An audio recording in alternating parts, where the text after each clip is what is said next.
আমরা যেহেতু চাকরিজীবী মানুষ আর অফ ডেগুলোতে আমাদের বিভিন্ন রকমের চাহিদা থাকে। কারো চাহিদা থাকে রুটি, কারো চাহিদা থাকে পরোটা, মানে যার যেটা যেমন ইচ্ছে তেমনই আজকে রান্না হবে। আর পাশাপাশি স্পেশাল দুপুরের রান্না তো রয়েছে। সব কিছু শেয়ার করব আজকে আপনাদের সাথে। হে এভরিওয়ান, আসসালামু আলাইকুম। This is Israt from Israt Shah's lifestyle. আমি ওয়েলকাম করছি সুন্দর একটা ব্লগ ভিডিওতে। আশা করছি আপনাদের অনেক অনেক বেশি ভালো লাগবে। আজকের ভিডিওটা একদম মে ডের ভিডিও, যেদিন সবার একদম ছুটি ছিল বাসায়। তো আমার হাজব্যান্ড যেহেতু পরোটা অনেক বেশি পছন্দ করে আর বাসায় আবার অনেক মানুষও রয়েছে, তাদের জন্য আমি রুটি বানাবো আমার নিজের জন্যই। তো এখানে রুটিগুলো আমি প্রসেস করে নিচ্ছি, আর ওই দিক দিয়ে আমার হাজব্যান্ডের জন্য পরোটা অলরেডি আমি মানে ডো বানিয়ে রেখে দিয়েছি। এদিক দিয়ে রুটিগুলো বানাবো আর ভাজবো, পরবর্তীতে আমি পরোটাগুলোও ভাজবো।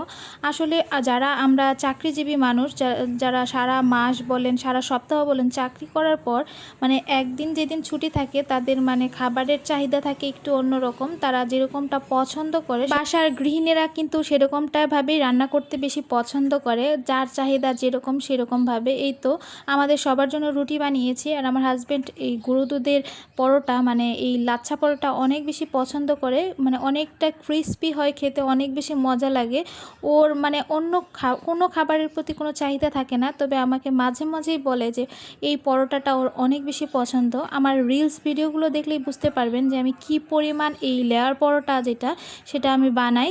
তো এই দিক দিয়ে আমি রুটি ভাজতেছি, মানে অনেক বেশি রান্না, আজকে দুপুরেও অনেক কিছু রান্না করব, যার কারণে আমার রান্নাঘরটা অনেক বেশি এলোমেলো হয়ে আছে। তো যার কারণে আমি খুব বেশি ফুল প্রসেস এখানে সব কিছু দেখাবো না। আমি পরোটাটা অলরেডি ভেজে নিয়েছি, আর পাশাপাশি এখানে মানে খাসির মাংস, ছাগলের মাংস যেটা বলে, ছোট ছোট করে কেটে এটা আমি সুন্দরভাবে ভুনা করে নিব। আর পাশাপাশি ডিম ভাজি তো থাকবেই। তো সকাল সকাল পরোটা, রুটি, ডিম ভাজি, আর পাশাপাশি থাকবে এই খাসির মাংসের ঝোল। তো এটা হবে আমাদের সকালের নাস্তা। তো এই দিক দিয়ে এগুলো কাজ করতে করতে রসুন দিয়ে এই ছাগলের মাংস সেটা মানে রান্না করা আমার অলরেডি হয়ে গেছে। আমরা সকালের নাস্তা করেও ফেলেছি, তো দুপুরের রান্নায় চলে এসেছি। আর এই মাছটা কে কে পছন্দ করেন বলেন তো, আপনারা কে কী নামে চিনেন? এটা খেতে অনেক বেশি মজা হয়। তো টমেটো পেঁয়াজ দিয়ে এই মাছটা রান্না করেছিলাম, মানে এত বেশি মজা হয়েছিল। পাশাপাশি আজকে আমি রান্না করব দেশি মুরগির ঝোল, যেটা মানে এটা আমার অনেক বেশি ফেভারেট। মানে এটা হলে আমার অন্য কোনো রকম কোনো খাবারের প্রয়োজন থাকে না দুপুরের রান্নায়। এটা আমার জন্য আজকে খুবই স্পেশাল, মানে ঝোল ঝোল করে দেশি মুরগির ঝোল সেটা রান্না করব। তো এই তো রান্না প্রায় শেষ, তো এটা নামিয়ে নেব। তো বাসায় এরপর কিছু জিনিসপত্র আনা হয়েছিল, মানে দই, পাউরুটি, এগুলো আনা হয়েছিল। তো ভাবলাম যে একটু আপনাদের সাথেও শেয়ার করে দেই।